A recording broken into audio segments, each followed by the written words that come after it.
پخوا مې هغه ورځ ونن ورځ بس دوستي مې ورسره ښه پرېښوسته په دې حرکتونو. او کنه لري که زما داسې حرکتونه زما سم بدې شي، سم مې وایي بدې شي خلک کنه. نوکان خوري، ډېر داسې مدارخواري نه خپل نوکان خوري 24 غنټې. زه نوکان خو لا پرېږده، خو داسې خبره نشته دی، خو دا په پردو پسې چې دا لاسونه راکاږي او دا په بیډ شیټو پسې لاسونه راکاږي، په صوفو پسې راکاږي، دا خلک زما ډېر بدې شي. یو چې د چا کچن څخاوي، د چا واشروم څخاوي، اوه سم مې بدې شي کنه، سم مې بدې شي. هغه تا چې زه لېږلي وم د هغې نوم یې نه اخلو کنه، لکه ګناه ده کنه. هغه تا چې زه لېږلي وم کنه، کله چې ته راپه ولیدم دلته کنه، د هغې هغه کوډۍ او د هغې هغه تینتان ما تا ته ایډوانس کې ویلې ګل، ما تا ته ماله هغوی ایډوانس کې ما ته ماله خلک ډېر ښه خلک دي، نور دې شي کې زه سوري درته وایم، دې شي کې خو ډېر پاته دي. خور د دې خلکو د دې ژوند نه څه مطلب شو چې دوی اوس صرف په نوم باندې په یورپ بیا ما ته خور وایي که نه ښار وره دلته شي که نه دا په یورپ کې چې دا خلک پاتې کېږي، نو زه خو یم چې پیل دوی په خپل ژوند باندې سوچ وکړو چې موږ خپل ژوند ښه تېر کړو، چې بیا کمې پیسې بچت شي چې موږ یې کور ته ولیږو، نو دوی دلته د سپو په شان ژوند تېروي وروره. او چې کوم دی نو سوچونه د پاکستان کوي، وایي په پاکستان کې وایي زموږ کره وایي هونډې ولاړې دي او دا ولاړې دي، او دلته چې کوم دی چې واشروم ته یې وګورې او کور ته یې وګورې د سپو حلې دی، د داسې ژوند نه څه مطلب. بس ډېر ته سپو ځواني دلته خاورې کې دلته لګیا لکه مزدوران شنې سټې نیولي او شنه مخونې نیولي شپه ورځ کار کوي لکه مشینان رنګه په سپو رنګه ژوند کې هلته ولګي نه بوډاګان سي خبره ور په ځان یې نه لګي چې کله بوډاګان سي هغه ټایم بیا چکر ورته راغی. خبره یو ځای کې پاتې کېږي دا چیل دي څنګه ښایسته ښکاري. مننه.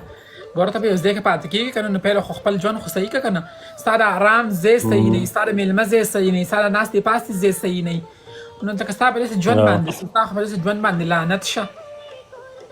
نه ویله ځان دی نو بیا جهان دی، ځان پکې پاک ساک بیا جهان دی. اوس ته وینې ځان د خپل آرام ځای برابر کړی و، ځان د پوره هر څه صحیح کړي وو، معشوقو نه معشوقه وي، پوه شوې که نه. او دوی چې کوم دي دوی د پاکستان سوچونه کوي، زه ښیم چې پاکستانیان خو زما د غڼو خوري چې کله زما ما ته زما خبره ګل ما ته ډېر فرینډز دلته وایي هلکان چې را سره ملاویږي ډېر فرینډز هغوی راته وایي چې ته دونه ایکسپینسیو فلیټ تا ولې نیول دي، ځان ته ژوند کې باید چې ستا هغه یو کمره وه داسې اوس مالې زه ګټم چاله تندر وله په دې پیسو باندې چې زه ریلیکس نه یم. زه جرمني کې وم که نه، نو هغه نور سپیره سته و، هغه سپیره ځان یې بالغ نه اغوستو، بالغ خو پردې ځان له نه اغوستې چې لکه په دې کې موږ به دا وایي نه مړي دا خو پردې ځایونه دي، پردې دا دي، پردې دا دي، چې ته یو ځای ته خپل سوچ وکړې نه هغه به ته صحیح کړې. ته چې دا سوچ کړې ته چرې هم نه ژوند نشي تېرولی. ما ځان له پردې راوړې، ما ځان له لوښې راوړې، ما ځان له بیډ شیټې راوړې، او دوی ځان له د پنې وینځلو دپاره د واشروم دپاره هغه لوټه نه راوړه کوم چې په 1 یورو که په 1.5 په 2 یورو چې به هغه مې ځان راوړه، بوتل باندې به یې پنې وینځلې. دا ډېر څه خلک دی. استغفر الله داسې ته سپو ژوند. توبه خیر لوټه په زه ور ګفټ کوم یو چې معلومات وکړه زه پې ور دغه پارسل ور ولیږم. ته دا میډم ګل چاهت لندن نه تاسو ته لوټه رالیږل ځان خو کم از کم دا خلک مسلمانان یو مونځ اودس کوو پوه شولې که نه، نو امتیازه که پټي شو خو موږ ځان نشو پاکولی، خلک خو کم از کم ځان خو دا لوټه به اخلي که نه د اودس دپاره. ډیفینټلی نه دا خو ډېر ذلیله ژوند دی. توبه نه ما ته د دې سمجھ نه راځي. دې مخه هلته اصل کې پرورش پورې هم ډیپینډ کوي نه، څوک چې فیملي کې څنګه عادت شوي هغه رنګه ژوند کوي، څوک چې صفا عادت شوي نو هغوی به صفایي. اوس ګوره زموږ په فیملي کې ته ځان صفت نه ده، ته ګور زما چې که ورونه دي که خور مې ده که مې فیملي زموږ ټول ته صفایي عادت دي، که نوکر هی که نه زما ورور خپل دا خپل روم بیډ شیټ هر څه چینج کړي، واشروم یې داسې لکه شیشه ولاړي، او زه دونه ورنه الحمدلله فیملي ته خوا مې که نه مور پلار طبیعت هم میټر کوي که نه. جی دغه خبره ده که نه چې انسان مور پلار صفایي نو بچي هم صفایي نه مړې لکه هغه خو لا پرېږده، خو چې انسان سره ډېر درې پیسې دا پیسې د څه لپاره دي چې تاسو لکه دلته یورپ ته رایې دلته هم وږې تږې خوی کوئ، سبا ورځې به مردار پراته وي نو په دې پیسو به څوک څه کوي؟